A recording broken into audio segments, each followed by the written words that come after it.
dvalishvili has broken Georges St. Pierre's record for the most takedowns in UFC history. What a bantamweight championship fight! What a fight! Nurmagomedov. What did we just witness? Not only did Merab out-wrestle a Dagestani, but he was doing this in the 5th round.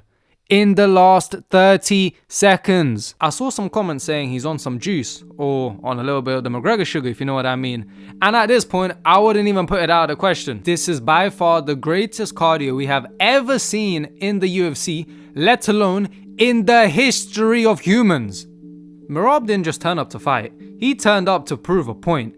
And not to disrespect Umar in any way, because these men put on the best performance in bantamweight history, let alone one of the best title fights we have ever seen. Oh, we were blessed with the showcase of skills between these two fighters. The bantamweight GOAT coming up against the future, if not the bantamweight GOAT, one of the best fighters of that division, because this just showed that these two fighters are head and shoulders above everyone else in this division. Because, don't get me wrong, O'Malley is a good fighter. He doesn't stand a chance against either of these guys, and neither does the rest of the division. Umar showcased how good his striking is. Umar showcased how amazing his takedown defending is, because, come on, like, if you watch that fight, it just speaks for itself. And not only that, he also took down Merab, which was, I believe, the first time in 7 fights that Merab was taken down. So he was going all over the board, and I really do think it's just inexperience. And, you know, it just needs more time. But Umar will bounce back for sure. You know, that was not one of those losses which, you know, he got humiliated or destroyed. You know, I believe he won round 1. Maybe he won round 2. But, you know, 3, 4, and 5, I think was, you know, really did lean towards Merab, especially 5 and 4. You could see, you know, the cardio was just not there for Umar anymore. And that just shows how good Merab is. You know, I think he is the most underrated fighter and just the most underappreciated fighter in the whole of the UFC. Because, yes, you know, he does shoot for a lot of takedowns, and a lot of his takedowns, you know, they just take him down, and he just holds them there and then picks them back up and then takes them down again.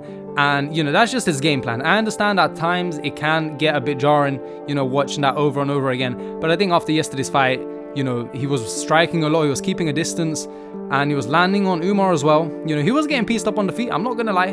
But, you know, it just showcased how, you know, much skills he does possess as a fighter. And going forwards into the future, you know, I do want to see a rematch between both of these guys, because, yeah, this was a close fight. You know, it was a close fight. And with some adjustments, I think Umar can take it. You know, if he clips him, he was already landing shots on him, it can be over just like that. But if we're coming back to the point of the video, we look at the last 6 fights that Merab has had in the UFC, and he's won all of them. So, you know, he beat Marlon Moraes by ground and pound in the 2nd round. I believe that was in 2021. And then he went on to fight Jose Aldo. You know, he won by decision. You know, Jose Aldo isn't the bantamweight, you know, GOAT or anything like that.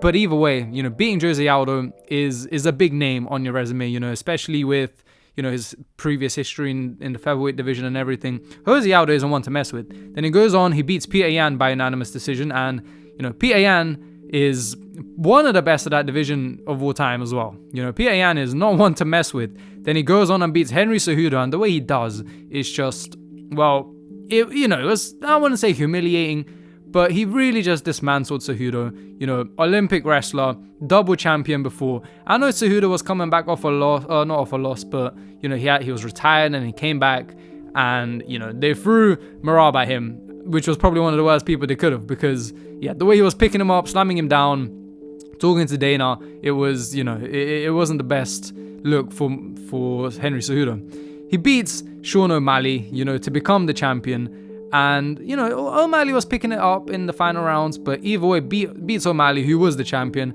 And now he's gone ahead and beaten Umar by unanimous decision, and probably his best performance to date. I think we can all see why he's being called a decision fighter, because his last 5 fights have been, you know, wins by decision. But I wouldn't say it's as far as a decision fighter such as Belal Muhammad, because I feel like both Merab and Belal are very different decision type of fighters. Belal's a very type of fighter which he's going to grab a hold of you, he's going to take you down, he's going to control you on the ground, and, you know, there's not going to be much going on throughout the fight. Not saying that's not the case with Merab in some of his fights, but I'm just saying for the majority, that's the most of Belal's fights. You know, he really leans towards that control time, you know, that ground and pound. He's really trying to smother you on the ground. Whereas Merab, he's gonna take you down, make you get back up, and then take you down, and then make you get back up again, and just really tire you out, and that's not a game plan you want to come up against, because he's not gonna get tired. We clearly saw that yesterday. He's not gonna get tired at all. So that's a very two type of different decision fighters, especially after yesterday's performance. It wasn't really just that what I was just saying. He was also standing his ground against Umar. Umar's got great Muay Thai, he's got great striking, and if anything, he was playing into Umar's favor for a lot of the fight. He was, keeping a large distance, which, being the smaller fighter, having the lower reach, it's not the type of thing you want to come up against when you're coming up against a striker who's, taller, got longer reach, and is as decorated as Umar. With that being said, this is MMA. I guess you could say just us casuals, or us people that watch the fights, or even professionals, or whatever. People like to see what they like to see.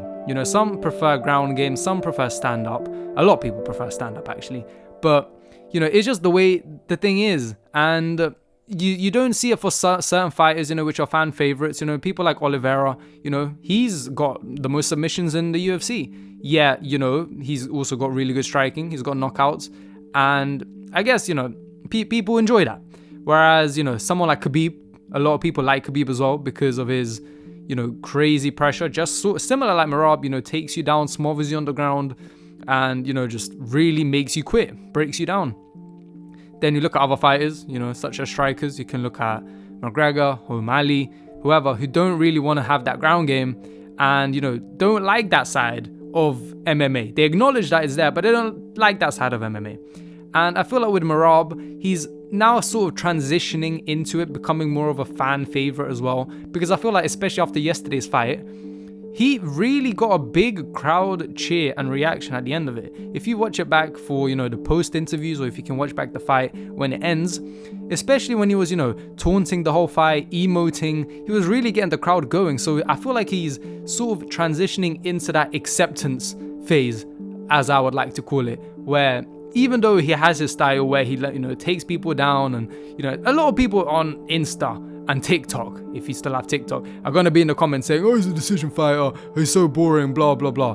But I think he's now transitioning into more of that fan public figure where people like to see him now. If you know what I mean, you know what I mean. Don't get me wrong, like I said already in the video, it does get jarring at times when you shoot for takedowns. I believe there was a moment in the fight where it was DC or Joe Rogan mentioned he just shot for 3 takedowns in the last 7 seconds or in the last 8 seconds or something like that, and it can get annoying just watching that over and over. But then again, if there's a balance between you shooting for takedowns and you being entertaining on the ground, like if you're shooting them, taking the guy down, breaking him down, rather than just laying on top of him the whole fight, you can get the crowd on your side. And I think that's what's going on here with Merab, and into his future fights.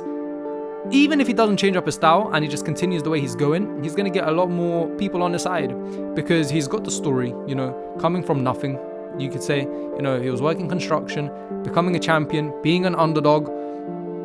It's inspiring to a lot of people, and people love to see it. Now, especially if he changes up his style, starts striking more, he was landing good shots on Umar, he can be one of the biggest stars in this game, and he's on his way to being there. He's already the GOAT of that division, and if he keeps on going the way he's going, he's gonna be one of the biggest stars.